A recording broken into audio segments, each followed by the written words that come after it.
we need to understand our formation as, no? Spiritual formation. So what is the meaning? This is the biblical meaning of spiritual formation. No? Spiritual formation refers to the formation of the character of the believers. Napoporma, pinoporma ang mga character ng believers.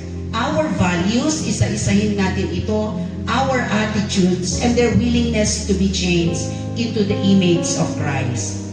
It is the ongoing process of being shaped by the Holy Spirit to become more like Christ in our thoughts. Dapat maporma po ang ating thoughts, ang ating attitudes, our values, our habits, our desires, our actions, para masabi natin tunay na Kristiyano tayo.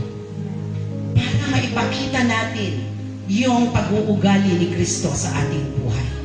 So spiritual formation is not about trying harder, but about surrendering deeper.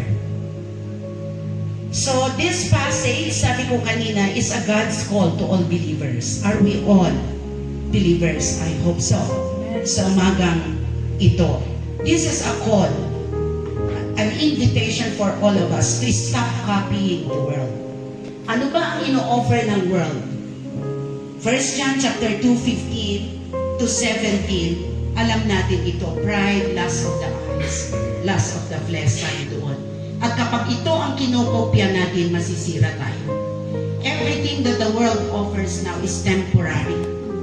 That's why ito ay huwag nating kopyahin, sabi ni Paul.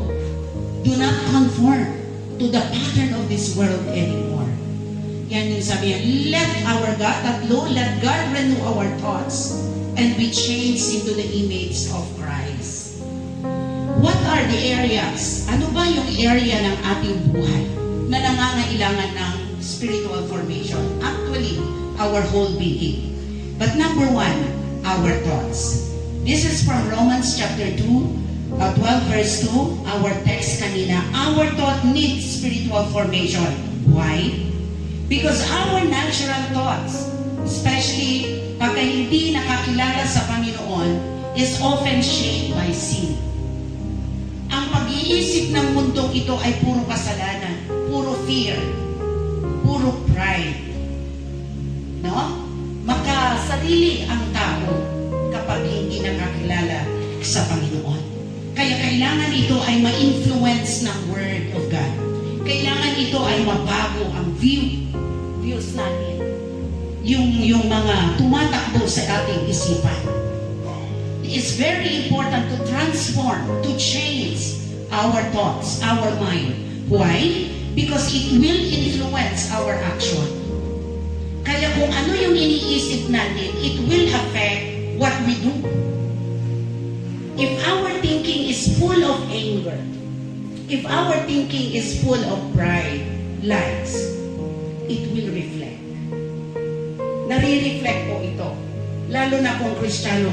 Kaya alam natin yung talagang binabago ng Panginoon at binago na ng Diyos. Because yung kanilang thoughts, yung kanilang attitude, ito ay nagre-reflect po. That's why it's very important that our thoughts will be surrendered every day to God hanggang maporma po ito kagaya ng pag-iisip ni Kristo.